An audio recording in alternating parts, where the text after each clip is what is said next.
শেষ মুহূর্তে দেখতে পাচ্ছেন দর্শক একটি হৃদয় বিদায়ক দৃশ্য, যেটা কষ্ট মতো অনেকে এখানে দাম না পেয়ে কিন্তু তাদের পছন্দের গরু মহিষ বাড়ি নিয়ে যাচ্ছেন সঠিক দাম না পাওয়ার কারণে।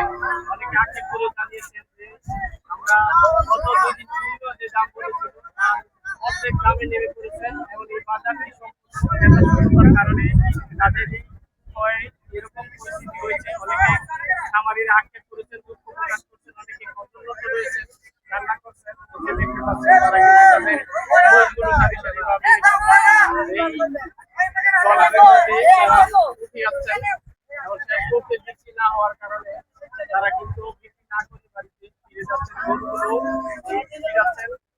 আগামীকাল পবিত্র ঈদুল আজহা। ঈদুল আজহা অনেকের জন্য আনন্দের হয়, অনেকের জন্য কষ্টের। যারা কাছ থেকে এই অনুভূতিটা না দেখবেন তারা কিন্তু বুঝতে পারবেন না যে কত কষ্ট তারা সময় অতিক্রম করছে।